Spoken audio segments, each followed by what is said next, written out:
So everybody, this is a presentation on C++ modules. First, by a show of hands, how many people have heard of C++ modules? Okay. How many people have ever used them even just for fun? Okay. How many people have used them in code that you've deployed, that's in production, anything like that? Okay, that's about the breakdown I was expecting. So for the online audience, no one raised their hand on that last question. So I want to go over what are the goals of this presentation. I want to give practical guidelines for how you can change your code base to use modules, how you can use them, how to lay it out.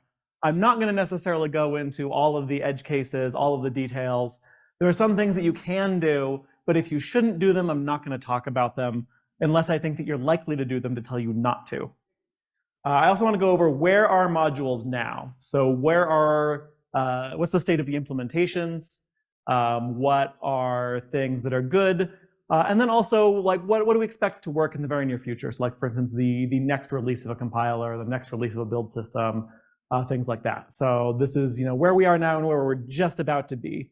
So that way, if you want to start using them in 6 months or so, what will you be able to do? Or if you want to use them right now, what will you be able to do? But first, who am I? I'm David Stone. I'm a member of the C++ Standardization Committee. I'm the former chair of the module study group. Former because the module study group is now closed and nobody is the chair, now that modules have been merged into the language and the library. And I'm also the former vice chair of the EWG, the Evolution Working Group, which is where all new language proposals come in. So first, I want to start with just a simple overview of what a modular source file is. This is kind of what it looks like. You start with export module and then the name of your module. In this case, the module is named G. And then you can import other modules. So import is replacing the include mechanism that we had in C++. Rather than including things and having a compiler copy and paste text in, you say import this module and then you get access to all of the things. And then we have a regular function definition here, f, and then function g is exported. Now, with modules, the general idea here is that by default, the things that you write are not accessible outside of your module. They're accessible only inside of that file. And if you want your users to be able to use it, you have to explicitly say export. You can export anything that declares a name. So you can export functions, classes, type defs, templates, variables, any of those sorts of things. But the idea here is that, for instance, if you've ever written a library that has a detail namespace or an impl namespace or anything like that, you don't need that anymore. You just don't export those things. You export the things that are usable. And then it's obvious what parts are your actual API and which parts are the implementation details. Now, C++ has a long history of backwards compatibility. And if this were all you could do, one thing that is obviously missing from here is include. There's all of this code that isn't a module right now that you want to be able to use. And one of the important design decisions for modules was that you don't need to start at the very bottom, like your lowest level library, and modularize that first. And you don't need to start at the very top. You don't need to modularize your application first. You can pick any piece of code and convert it to modules. And the users of your code have to change from include to import. And the things you use don't have to change at all. And so if you want to include something, then you need to do this. You say module, saying, hey, this is a module file, but then I have these includes in here, and then you get to the regular module stuff. And the reason you have to do this is that anything that is after the module and then module name line, that is owned by your module, that is part of your module. And when you're including things, the compiler is literally opening up the file and pasting it into your source file. And it's pasting in things that aren't owned by your module. So here, you say module with no name, and then a semicolon, includes, and then export module, your module name. This is how you will interface with any existing library code. Yes?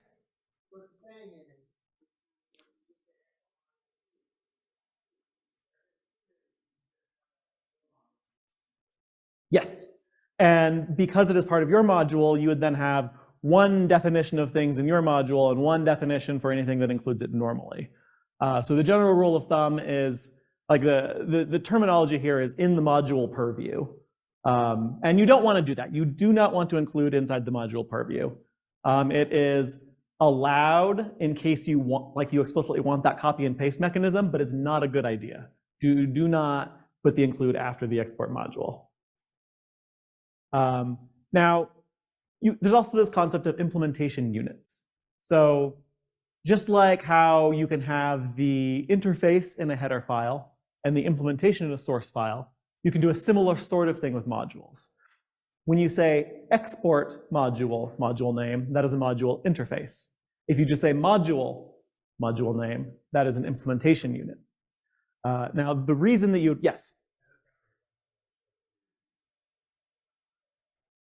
Yes. I don't remember what the question was anymore. Yeah. Yes, please, repeat the question so that I can repeat the question.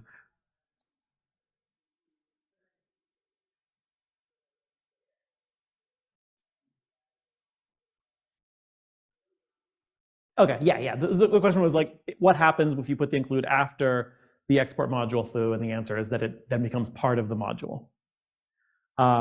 So then the obvious question here is, like, why do you want this? Why do you need this? What are the benefits of splitting up your module into two files versus having it in one file?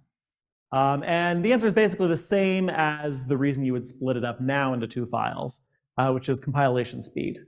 There are a few other tools that have been added to modules that make this less important, but they don't have good support yet.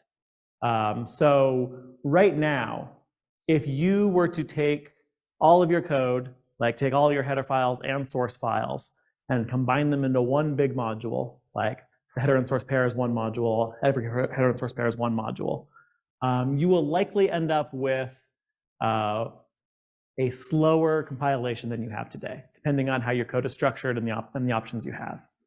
And the reason for that is that the compiler has to completely compile this module before it can begin compiling any modules that use it. So if this file were to take 10 seconds to compile because of the implementation of foo, then all of the users of the foo module have to wait a while. Whereas if you split it up and you have just the declaration in there, compiling this module interface will take like a millisecond. And then all of the users can start compiling after that.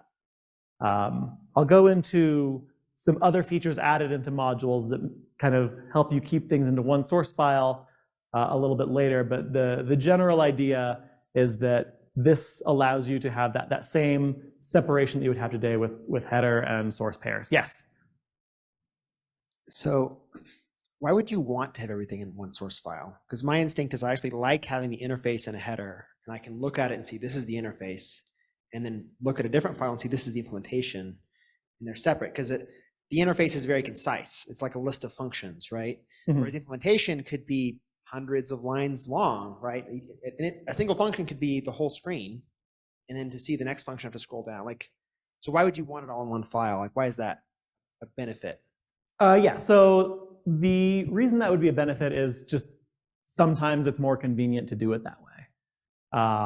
There are features added into modules that allow you to maintain that separation, but still have it in one file, so you don't have to flip between files. You can see, oh, here's the declaration, and then you know that there's only declarations at this point and then implementation after it, so you can just not scroll down any further. Might make it easier for like Control F to find different things in one file versus two files. Like either way, it's a matter of taste of how you want to lay out your source files. Yes. So modules, the language feature was added in C++20. The standard library module is added in C++23. The question was this included in C++23? And even, like, so it was standardized in C++20, but because it is a large change to how software is compiled and requires interaction between the compiler and the build system and your source code, it has taken some time to get tool support, and I'll go into more specific tool support a little later in the presentation, but essentially it's only just now becoming usable with the versions of tools that we have, even though it was standardized 3 years ago. Yes.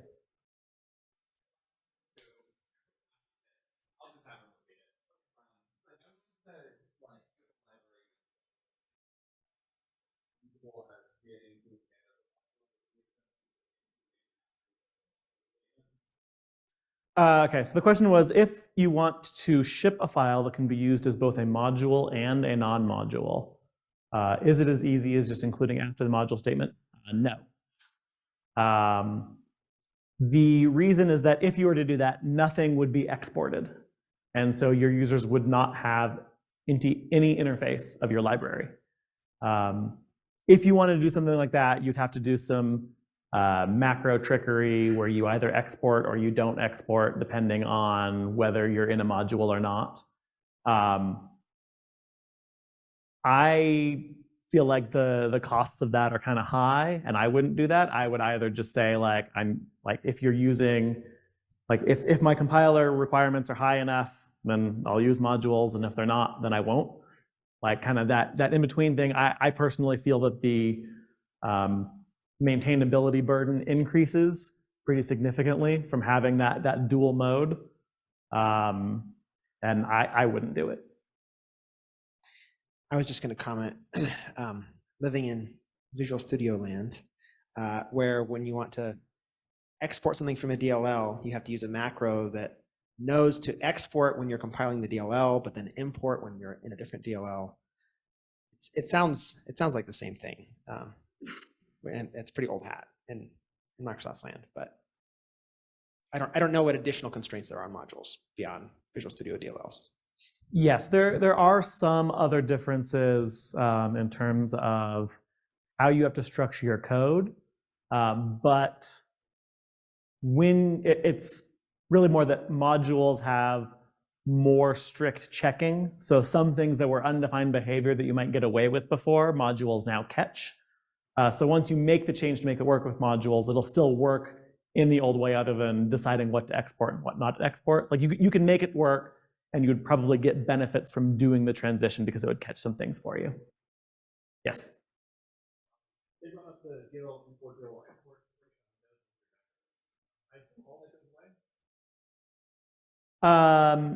So the question was about whether the DLL import and DLL export on Windows goes away. No. So that's you can dynamically decide at program runtime what you're linking to and what you're not, right? Yeah. When the interface of modules and the implementation of modules is determined when you compile and statically link your program.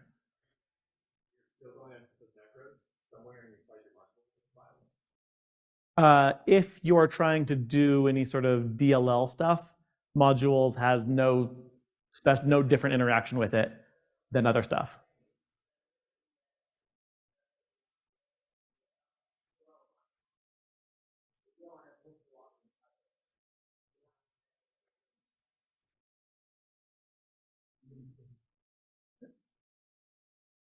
Any other questions? Okay. So then, how do you build a library in the modules world? In my experience, a pattern that looks something like this ends up being the best sort of idea. And this is essentially what we're going to be getting with standard library modules. That when I'm implementing the module, each of my pieces is a named module. So what would have been my header source file pairs in the old world, each one of those I would make into a different named module. And then I would create this final umbrella module named after my library, where I say export, import all of the components that make up my interface. So that way, when users of my library are trying to use the library, they just say import library name and get the entire interface of my library. The reason that you would want to do this now, and you didn't want to do this before, is because compile times are drastically reduced. Importing a library takes not exactly constant time, but pretty close to constant time, regardless of the contents of the module, the size of the module. It's a fraction of a second to import STD, like the entire standard library. Whereas if you included the entire standard library, that's going to take 4, 5, 10 seconds, like some huge amount of time, because you have to reparse all of that. Whereas an import statement from the compiler's point of view is just, okay, yeah, here's a file, here's where I can look up some stuff. The only real compile time cost that you're adding in here is like some name lookups might take a little bit longer because you have more functions in an overload set possibly, but that's only when you're in a situation where you're calling this function and there were overloads that wouldn't have been in there before that are now, that otherwise aren't getting called. And that's, I think, a pretty uncommon thing. So there's very little compile time downside on your users, and it greatly simplifies the way they use your library. They don't have to be like, oh, was a pair in utility, or and where is the where are the numeric algorithms? Like if I want to use accumulate, what header do I include? Is it algorithm, or is it functional, or is it util? I don't even remember. But you can just say import std, and similarly you could say, you know, import boost ASIO, and you don't have to remember, oh, where's the TCP socket defined and where's the UDP socket defined. You have just a simple interface for your users. I was off. Import std is supposed to get everything, like chrono, even the things that aren't in the std top level namespace. So import std gets you everything in namespace std. Okay. So there is a second module that we standardized, std.compat. And the purpose of that is that all of the C library, you can right now include, like, for instance, C standard lib, and then you are guaranteed to get the entire C standard library in the std namespace. And you can also maybe get it in the global namespace, or you could include standard stdlib.h, and you are guaranteed to get it in the global namespace, and you might get it in namespace std. With the module implementation, if you say import std, you are guaranteed to get everything in namespace std only, nothing in the global namespace. And if you import std.compat, you import all of std, and you get the C standard library in the global namespace. So that's intended as a compatibility migration thing. And you have all the source code that just says size T, for instance, and you're not going to go through and change it. You can replace your includes with import to get the compile time benefit and not have to change all of your consuming source code. Can you import anything that you can uninclude? Can you import anything that you can pound include? I will get to that a little bit later when we talk about headers and header units. Let's talk about macros. You cannot export a macro from a module. Macros, like modules, are compiled in isolation. So existing macros, when you import, don't matter. And any macros that you use inside of your module, they're just for your implementation. They don't leak out anywhere. They don't cause any issues. But sometimes you really want to export a macro. Like macros can do some things that other source code can't, and you want it to be part of your API. So then what do you have to do? Well, let's talk about header units, getting right to your point. A header unit, I think there are two different ways that people think about header units. One of them is that you can think of it as a header that's kind of been adapted to modules. But I actually think that the way to think about header units going forward, like in a forward-looking way in a modern code base, is to think of a header unit as like a module, except everything is implicitly exported. So you don't have to put the export keyword on anything. It's all usable, and macros are exported. So a header unit is used when you need a module that exports a macro. So ideally, if you're not exporting a macro, you use a module. If you are exporting a macro, you use a header unit. And the header unit should include only that macro, and then have named modules for any other components that maybe your macro uses. So your macro is isolated to just this one thing, and people import the header unit specifically for that macro and nothing else. And then you never use a header file. Now, yes, So the question was, is this how the standard library has been exported? So in the standard library, there are essentially two ways to access it. There's one of them that we were talking about before, where you say import std and you get the whole standard library. That's a named module. It doesn't give you any macros, which means that you would still need the two biggest examples would be cassert for the assert macro and version for all of the compatibility macros, letting you know whether new features have been added to your implementation. So those are like __ has whatever feature, the feature test macros. So that's one way to access the standard library is import std unless you need one of those macros. The other way is that all standard library headers are considered importable headers. And I'll get to what that means in just a moment.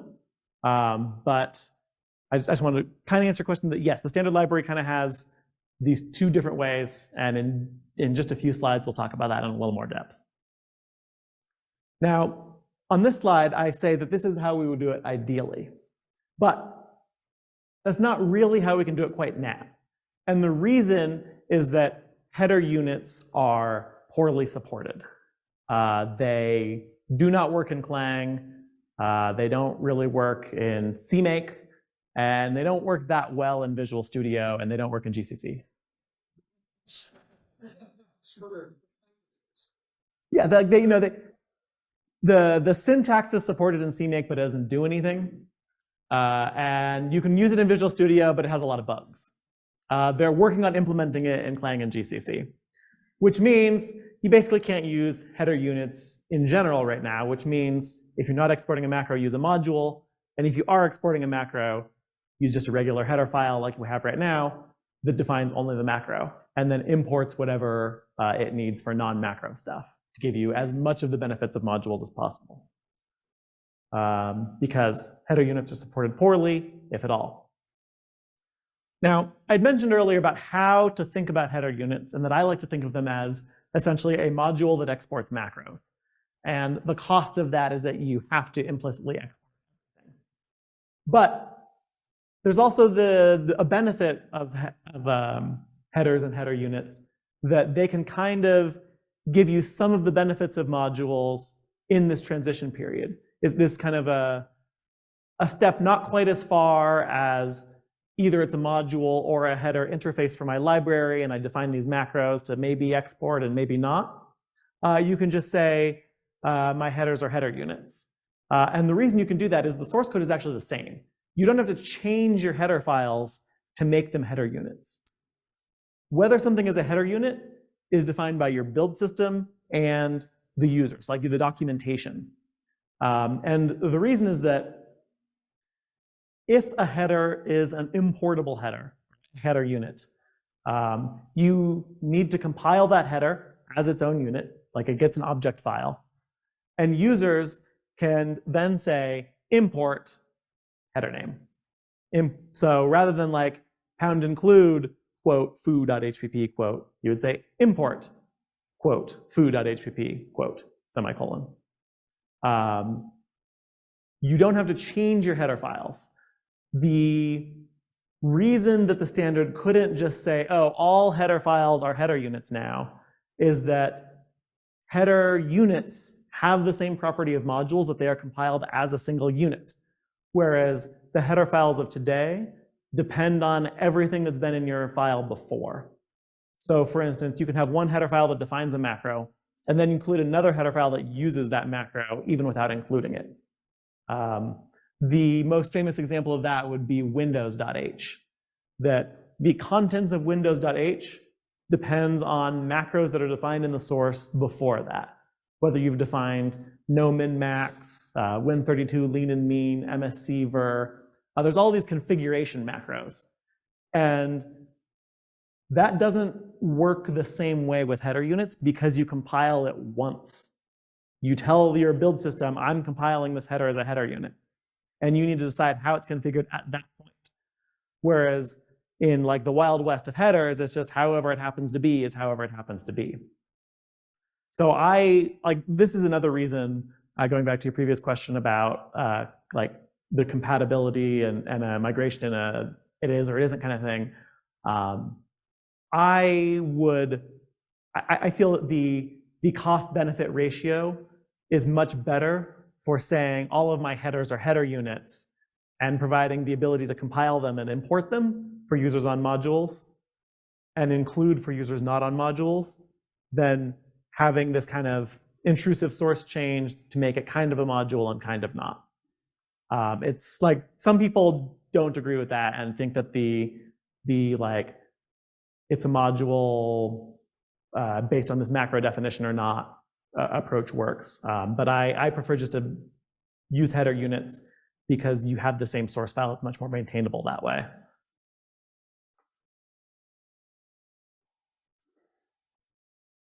Actually, so I did want to go back a little bit to someone's question about standard library. So I said before, you can say import std. You can also import any standard library header in theory. So you can say, import angle brackets vector, and you get compile time benefits from that. The reason I say in theory is, again, header units have spotty support. So on Visual Studio, the standard header units, you can trust that you can import those. That works pretty well. They made sure that worked. But in Clang and GCC, you cannot import standard header units yet. Yes?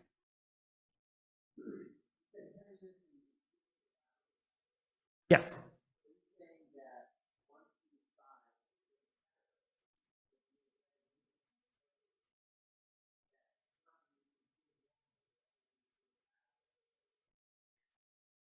So the question was, once you decide that a header is a header unit, does that mean that it cannot be included normally?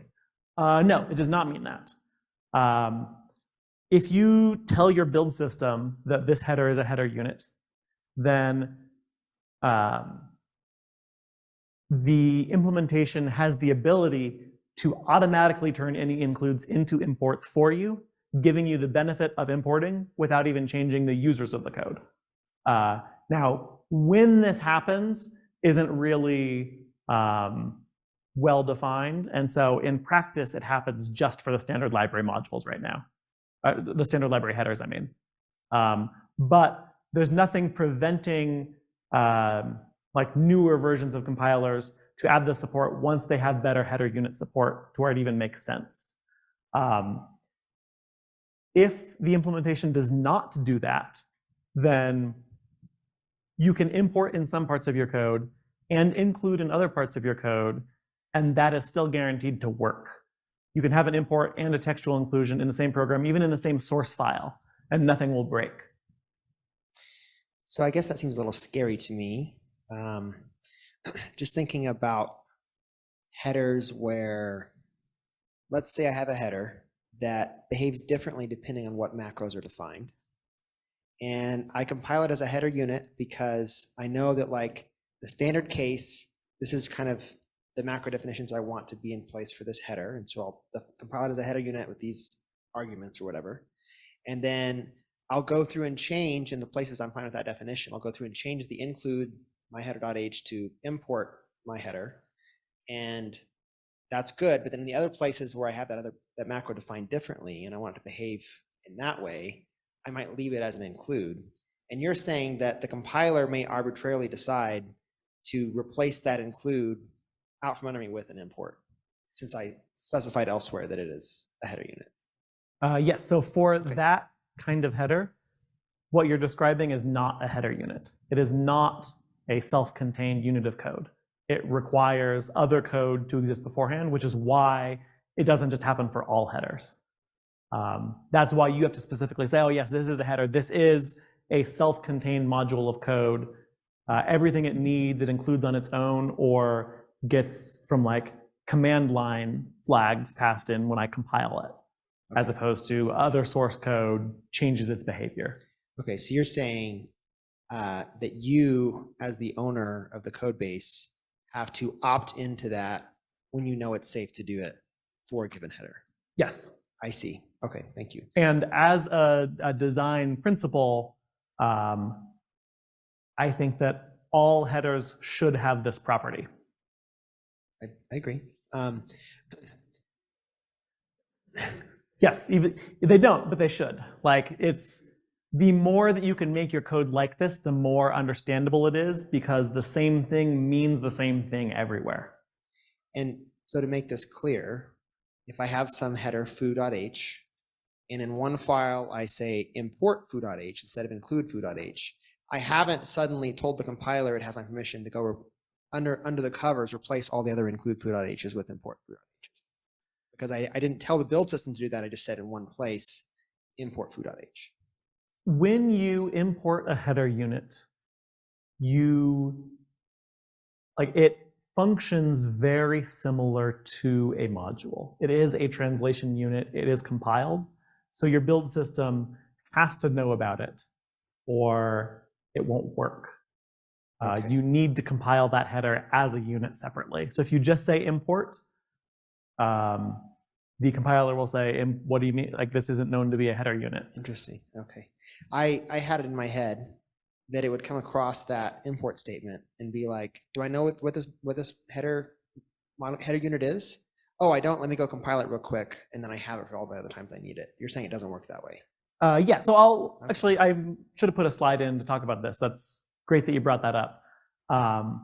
There are two, I would say, theoretical approaches to how to compile a modular code base.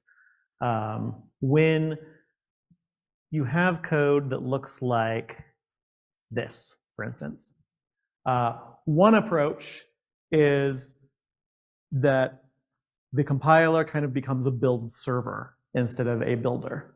So it would start compiling, it would see an import and go, oh, import, okay, let me fire off a job to start compiling bar, or if I already have, get the results immediately. And then keep going forward, oh, I see another import, fire off another job, and so on. And then once it gets to like actual code, it says, okay, I gotta wait for all of my imports to be done so I know what this code means. That would be one approach.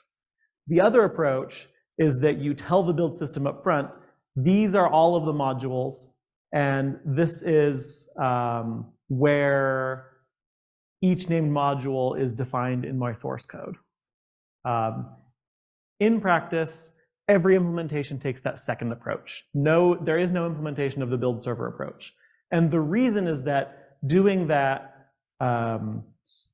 takes more time to compile, it's more costly, it requires re-architecting the compiler to have the concept of spawning a new compiler job and waiting for results asynchronously. And basically your compiler becomes something in between a compiler and a build system. So nobody has actually taken that approach. Everybody requires specify everything you're going to build up front, just like we have now with how in like your CMake list.txt, you list all your source files, even if it's through globbing. And then, yeah, so like what you described is a theoretically possible implementation, but in practice, no implementation has made that decision. Okay. The standard doesn't specify how, like, what determines whether a header is importable or not. But So in practice, everyone has agreed. what this means is that if I am reading code and I see import foo.h, import a header unit, I should basically assume that someone somewhere has said that that's a header unit, and that anywhere else that header is being included, it is actually potentially being treated as a header unit instead of as a header. Anywhere else that you see it included, it should be able to be imported instead of included. And it will never make it worse and might make it better. Right, but the thing I'm just clarifying is if I see that because of what you said elsewhere, it means that potentially in the future the compiler may, like, it doesn't currently do this for non-standard library headers, but it may see that header being included and go, oh, that's a header unit, I'll just import that instead. And so if the header happens to be one that is not written correctly to be, I think idempotent is the word I'm looking for, then I could actually see people including it, thinking it's doing one thing, and actually it's doing something else because it's a header unit and they don't realize it. I should just be aware of that if I see import foo.h. Yes, that is possible and is my expectation that compilers will implement that in conjunction with the build system because it can give you pretty good benefits. Like suddenly all of the legacy code that said include vector gets imports, or that does include SDL.h gets import SDL, and then their code compiles a second faster per translation unit or whatever. Yes.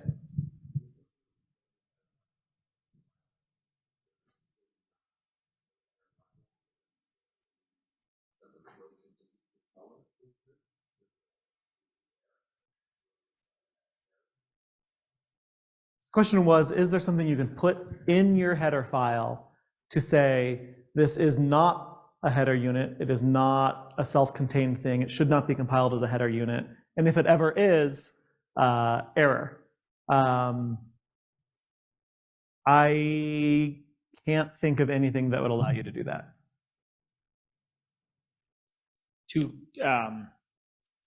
Two questions. One, I think relating to what he was asking, in compiling header units, is there something to enforce that things defined don't leak into the binary artifact of it, such that like things defined, because you can pass definitions in different ways than just defining them before you would import. You can tell a compiler that like this thing is defined. Is there something to enforce that header units don't have this sort of configuration behavior? No, but I don't actually think that's a problem. Like, I think that's a perfectly reasonable thing, because you could, for instance, have your build system say, oh, I'm compiling with assertions disabled, or with sanitizers turned on, or whatever. And you can compile the module or the header unit once with that configuration and have that used for that module program-wide. Does those definitions then get propagated to consumers?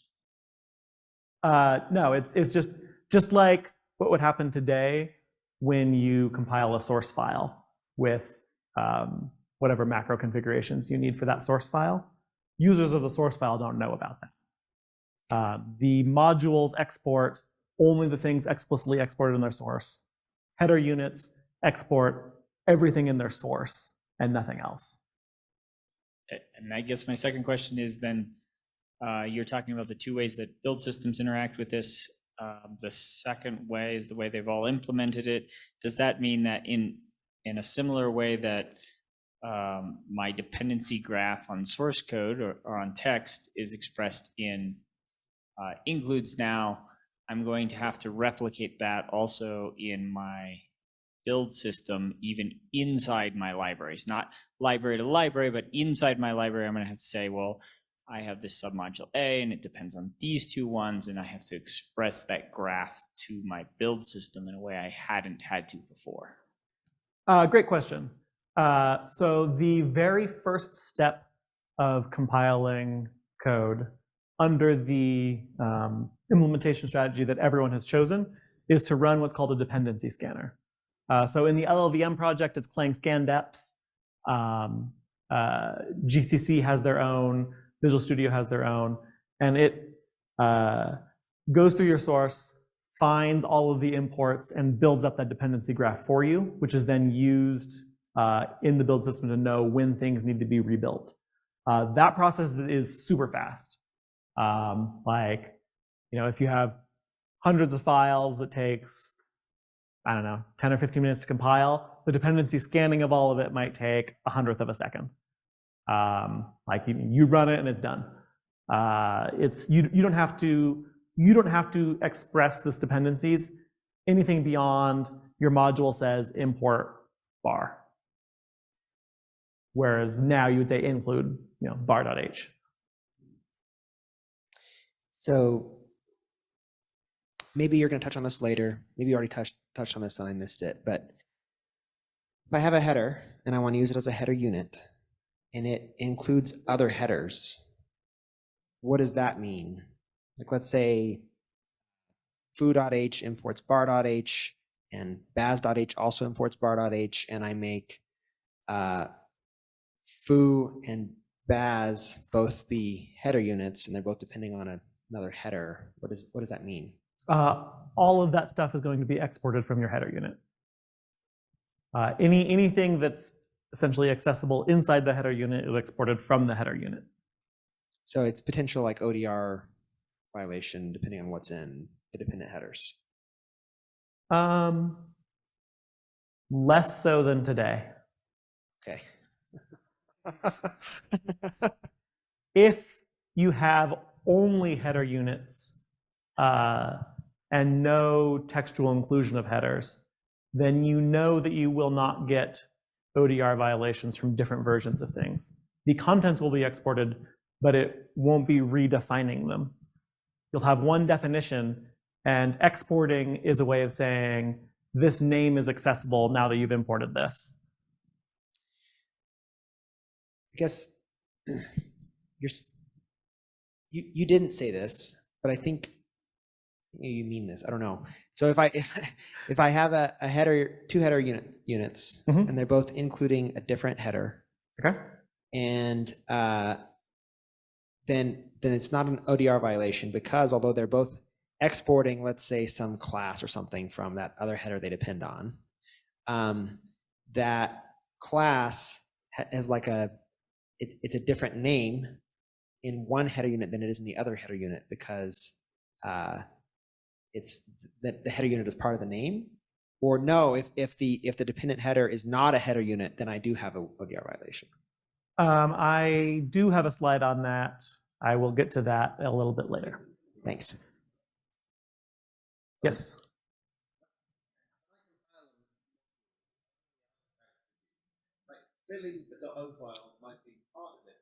Yes.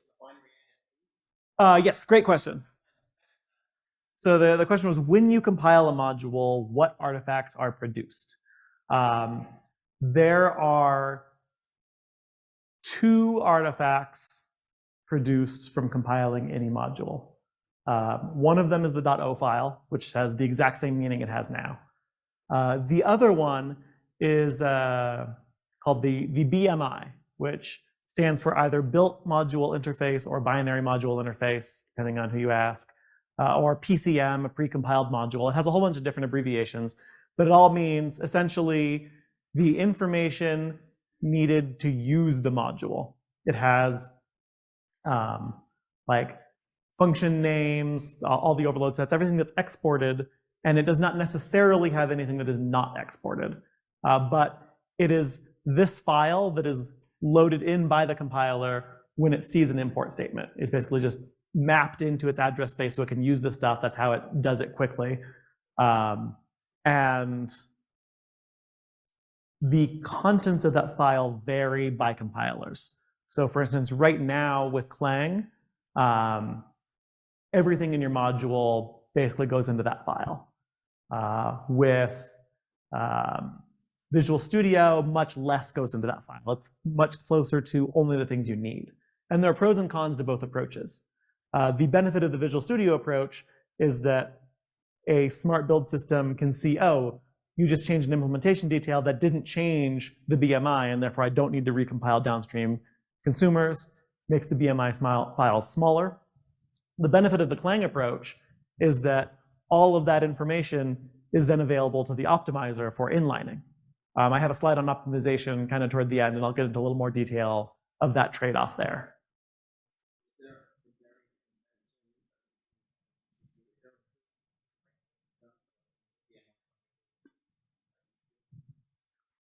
So the question was, is there a tool like objdump to inspect what's actually in there? Not as far as I know. The format of the file of the BMI is not specified anywhere, changes just at the whim of the compiler developers, because it's essentially just a dump of the internal representation of their objects.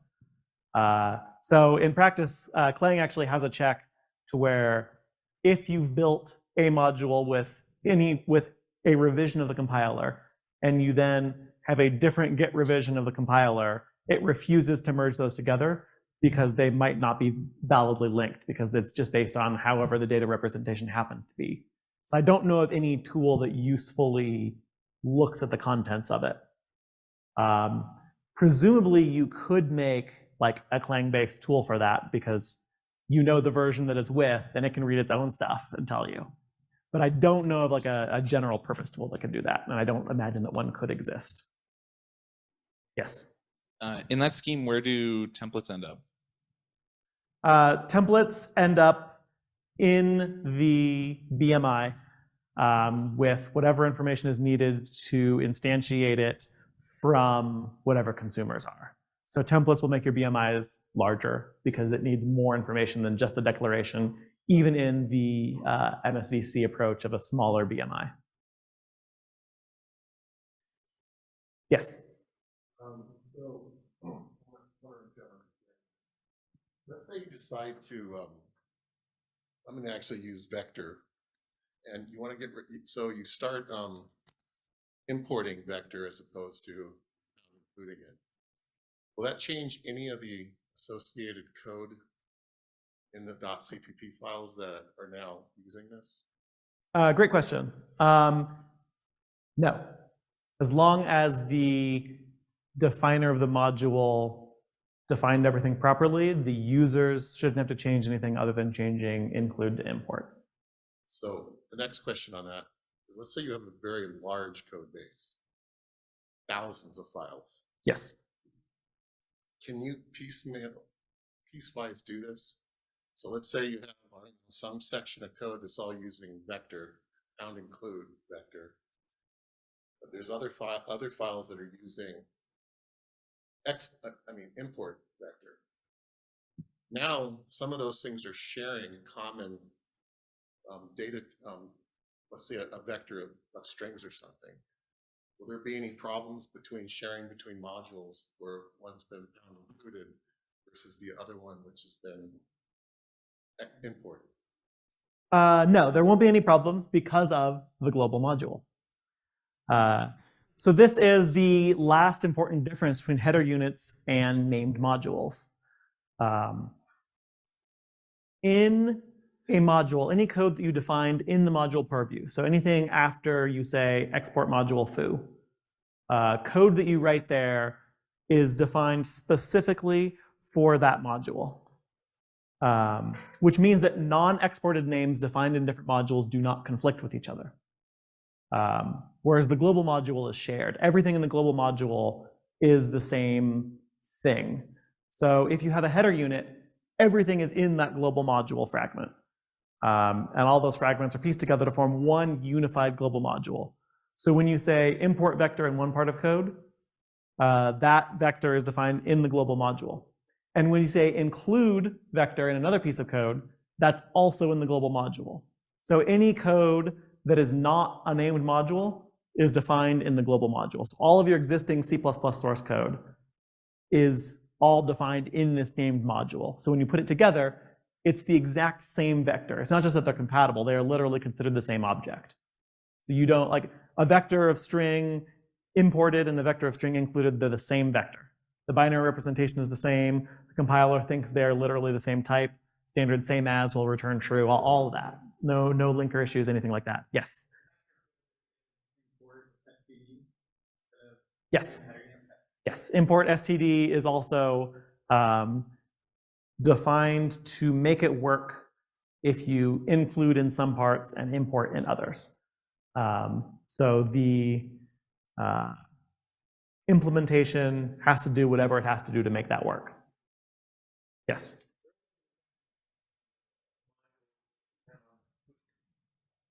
Earlier you were saying that the modules depend on what compiler you use, so you can't take necessarily the one compiler. What about when you do like apt install, apt-get install a library? How does that work with modules for installing libraries and such? Yeah, so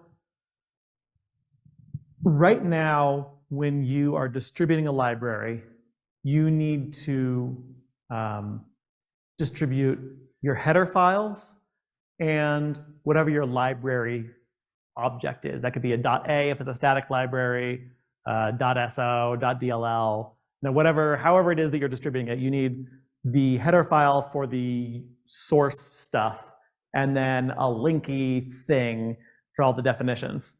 Modules don't change the linky thing part of it. So you would still distribute a .a or a .so or whatever. The difference is that rather than distributing header files to your users, you would distribute the module interfaces. You would treat the BMIs, the compiled module stuff, the same way you would treat .os now. Like you don't ship .os to your users.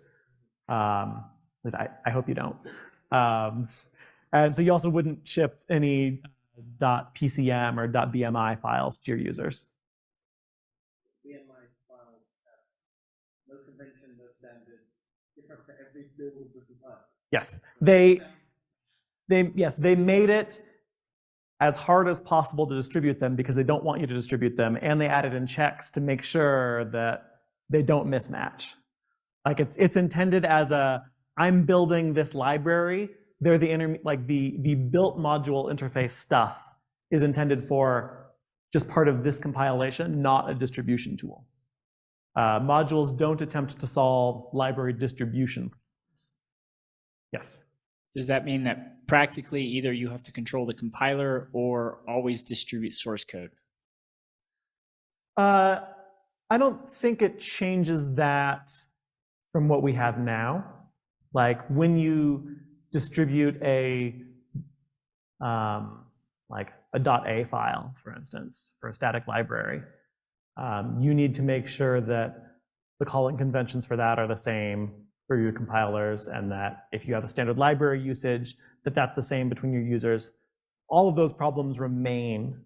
Modules don't change anything about that link part of it.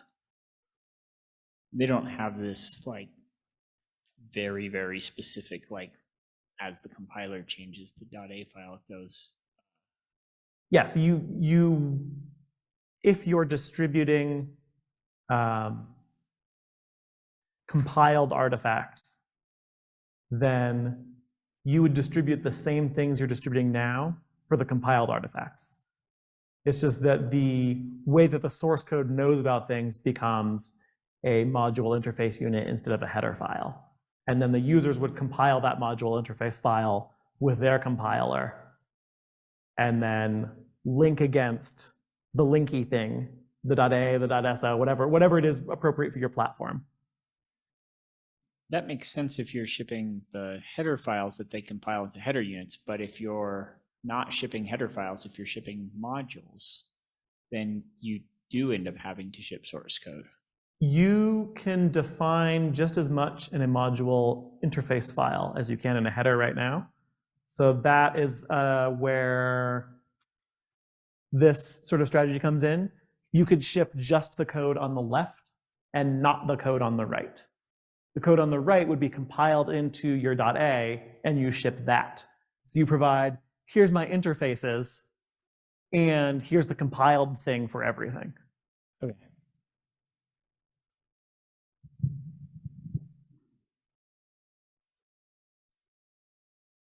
So one of the benefits of modules, when we talk about how everything in the module is defined as part of the module, is that it, I would say, eliminates the need for the unnamed namespace and static on functions and variables and things like that for things defined in modules.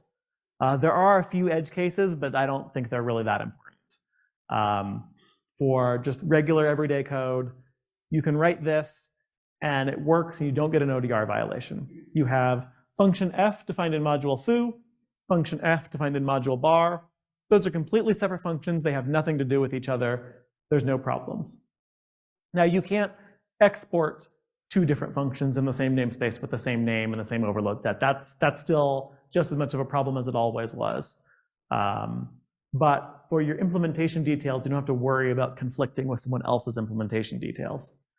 If it's in the global module fragment, though, that's all in the same module, and therefore you need to do anything that you used to do before. Like it doesn't help your non-modular code, essentially. Yes. If I want to export something with a namespace already applied, do I just export from inside the namespace and that outer namespace is picked up? Yes, you can export just the thing inside the namespace. You can also export the namespace itself, and then that exports everything in that declaration of the namespace. I prefer to export individual entities instead of large export blocks to explicitly say, these are the things that are actually part of my interface and make that easy to audit and see. So I talked about this a little bit. Compiler support. In Clang, you want to use Clang 17, which is the latest release version. Clang 16 says it supports modules, but in practice, too many things are broken. You'll run into a bunch of compiler crashes if you try to use Clang 16 with modules. I do not recommend it. Visual Studio 2022, you can actually go back to 2019 and they have pretty good module support. Like Visual Studio, for the longest time, led the pack in module support. And they still do, but Clang has closed the gap. But with 2022, you also get import STD and a whole bunch of bug fixes and things like that. So if you want to use modules with Visual Studio, I recommend 2022, the latest release version, yes. Oh, you lost video somehow. What just happened, actually? Unplugged from the projector. Oh, it's back. There we go. Okay, we're good. Okay, since I was just playing with Visual Studio 22's import STD, it like works except for where it doesn't. Like standard print isn't an import STD, so I still had to include the format header or the print header. I'm like, really? Anyhow. Yes, import STD is, I think, so it was added in C++ 23, so just now. And it is less well supported. I have a slide on it in just a second, but I can just talk about it now. It's best supported in MSVC. It has like some edge cases and some things that still don't work, but I expect that to get ironed out pretty soon. It exists in trunk Clang if you compile with a special flag. And you can just search online for C++ 20 modules, standard library Clang or something like that, and you'll find the page for how to do it. It's still pretty experimental, which is why you need that extra flag. But the next version of Clang is coming out in 3 months, and I expect by then they'll have it good enough to be just part of Clang 18. Or I should say lib C++ shipped with Clang 18. Lib standard C++, the standard library with GCC, as far as I know, does not have an attempt at implementing import STD yet. And for language module support, GCC, like it supports some stuff in theory. It has all of the features mostly implemented, but in practice, pretty trivial things crash the compiler. For instance, if you try to export a function template into a different namespace, the compiler crashes, which is needed for implementing namespace STD. So there's a whole bunch of work they have to do before they can even get there. So GCC, I would say, isn't quite ready for using modules yet. But Clang 17 and Visual Studio 22 definitely are. And like I have code with users running on this that works really well and has benefits. CMake support. So CMake had good support in 3.26, but they had a few bugs that made your code actually compile kind of slow. So I would recommend being on at least 3.27, which is the latest version. And if you're using 3.27, you need this. Basically, you say your minimum is 3.27 to enable all the features, and then you set the CMake policy to stuff that's in 3.28, essentially, to turn on some new things. That's to make sure that you enable module scanning if you're using 3.28, but it's still usable in 3.27. So this is a forward compatibility switch. And then, you do your normal stuff that you would do of, name your project and say it's C++, set the language standard to at least 20. And then in 3.27, you need this. It's just a magic string saying, I know that I'm using experimental stuff. Give me the modules. And in practice, it works really well in 3.27. The reason that they still had this key here wasn't a statement of the quality of their implementation. Rather, it was that when 3.27 was released, GCC still needed special patches applied to even use modules. And so once GCC merged that in, they said, okay, now we can support it generally. And that happened after 3.28 was released. And then you don't have to do anything special. This is just what your normal CMake project would look like. You set your minimum version to 3.28 to say, yes, I'm using 3.28, I'm relying on those features, and then do normal CMake stuff. Bazel has no progress on implementing modules yet. There's a bug report where people talk about it, but nobody's really written any code yet. There are some very intrepid and brave users who have gotten it to kind of work with Make. I don't recommend that. There's also a build system called Build 2. That was famous because it was the first build system to support modules, but it hasn't really kept up with all of the compilers, where at this point it actually supports basically just GCC's implementation, which is the worst. It hasn't kept up with the changes in Clang, and Visual Studio needed to support them. So if you want to use modules right now, CMake is the way to go. Or if you're just on Windows, MS Build also has great support, which makes sense because Visual Studio has the best support. Let's talk about compile times.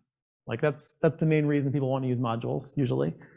It's hard to generalize, unfortunately, because a naive translation can be slower. And what I mean by a naive translation is taking everything that's in your header file, everything that's in your source file, combining it into a single module file, and then putting export on the things that your users use. This was actually the approach that I took when I did my first translation of something to use modules, because I wanted to see what effect that would have. But a smart translation can be much faster. So to give an example, I converted an application and a set of libraries that are probably, I don't know, 1,000, 1,500 source files, something like that. And it compiled in 12 minutes prior to migration. After my initial translation, it was like 20 minutes. And then once I was like, oh, come on. And with optimizations on, it was like an hour.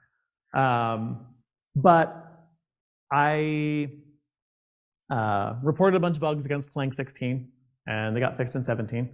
Reported some bugs against CMake, and they got fixed in 3.27. And then I changed like 4 or 5 files that weren't important for optimization or taking a huge amount of time to compile. I split them into the interface and the implementation, and that brought my compile times down to like 1.5 minutes, down from an original 12 minutes before modules. And also implementations are still early and unoptimized.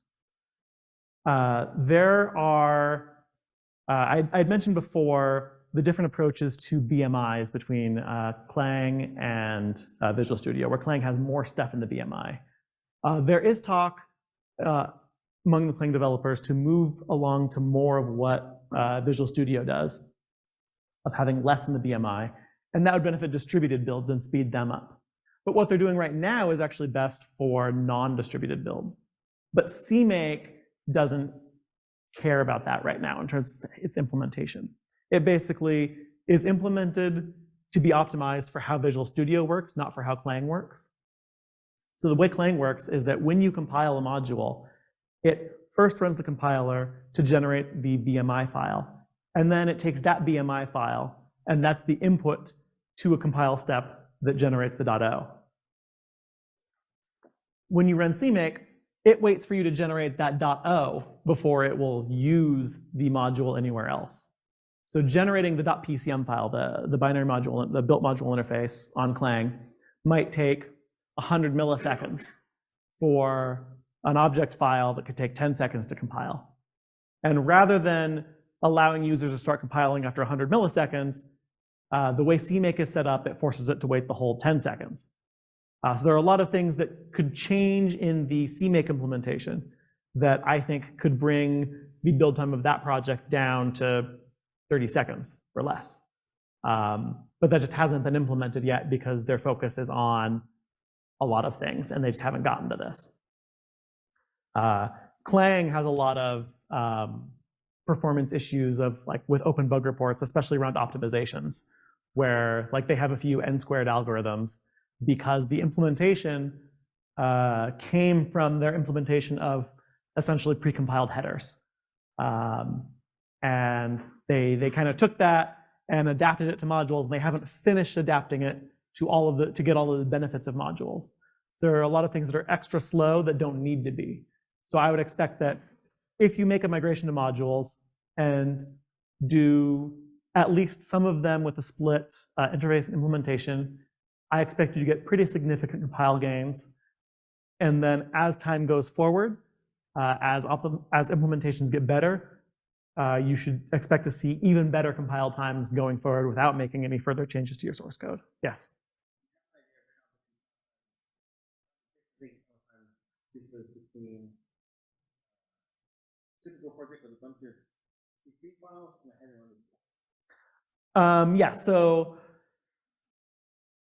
great question. The question was, how do compile times differ with like a typical project where you have plain old headers and CPP files versus a bunch of header-only stuff?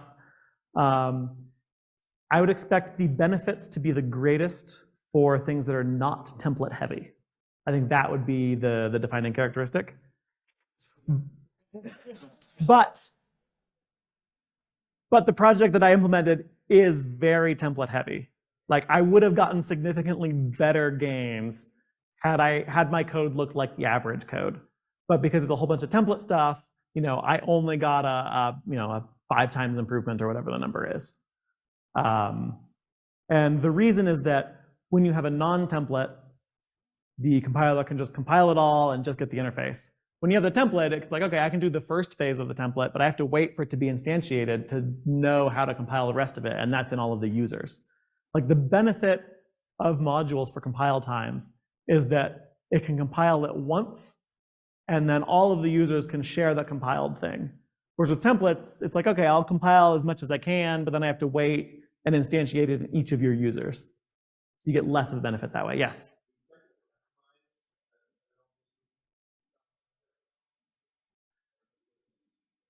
The question was, is it going to pessimize header-only style projects at all? With current implementations and a naive translation, it can, which is what I experienced.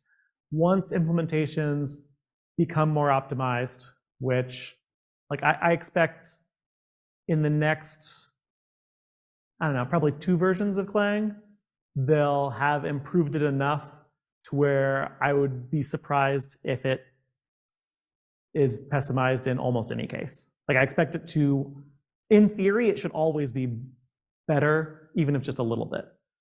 In practice, it'll usually be better. And then in a short time, I expect it to pretty much always be better. Because it can still parse all of your code.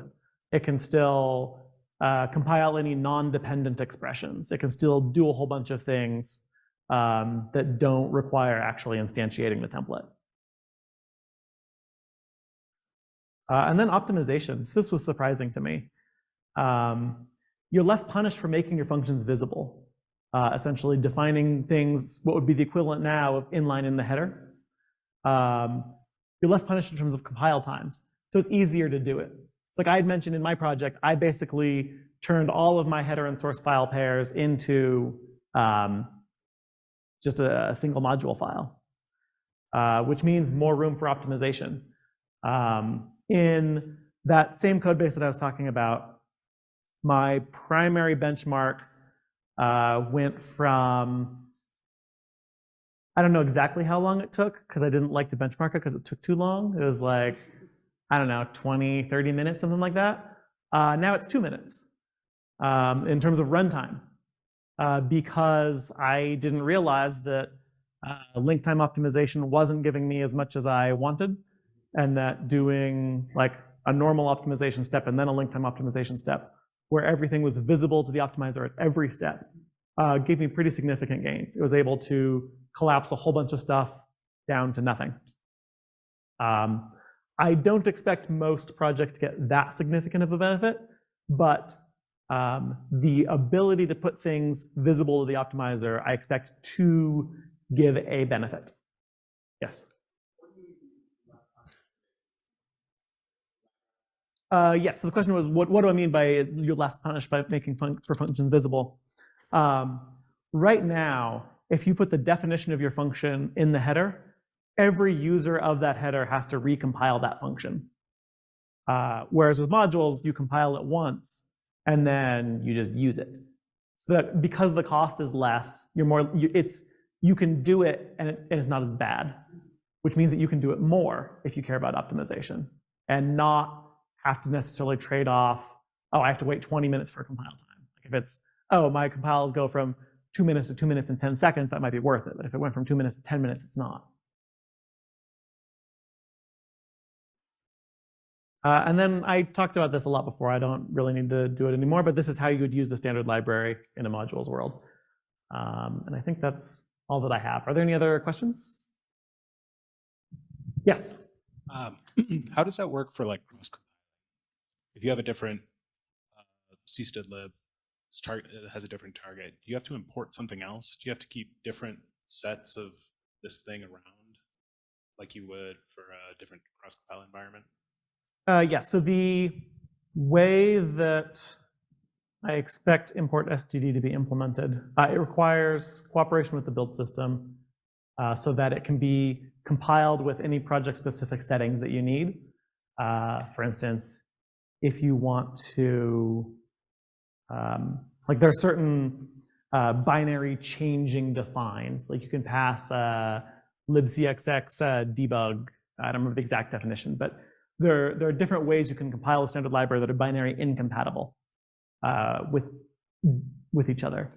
And so the way I expect this to be implemented is that when you initially compile your project, you would just compile the standard library. And in a module build, that's actually pretty quick. Implementations could ship a version built with like the default flags and use that, but I don't expect that to be worth it because compiling it is going to be fast enough. That's my expectation of how this will be implemented going forward.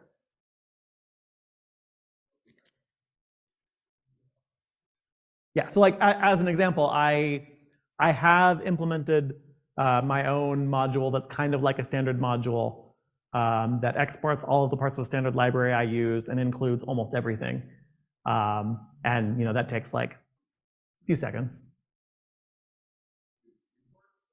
to compile it.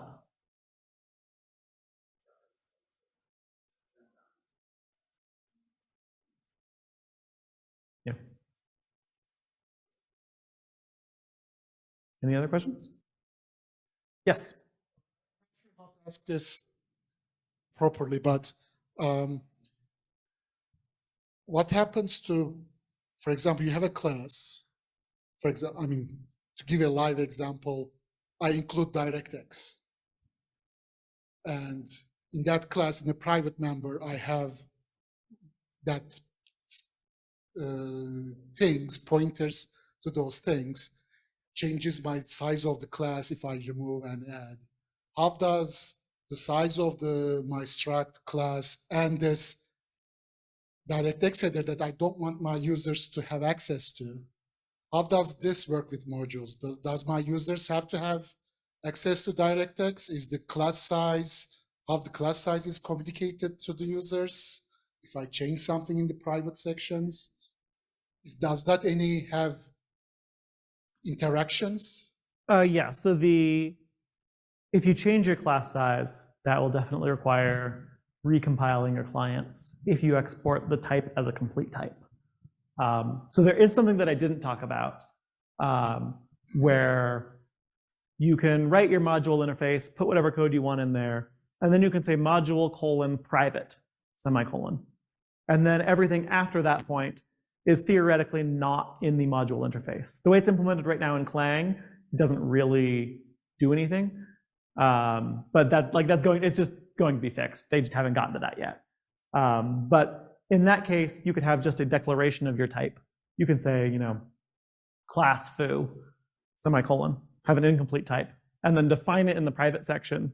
And then users can access it only as an incomplete type, which means that you also have to export, you know, make functions for it. It essentially allows you to do something like the pimple idiom, but just all in one source file and letting all of your internal stuff see the full definition and not the users. That's also allowed. But if you export the full type, then they have to know the size.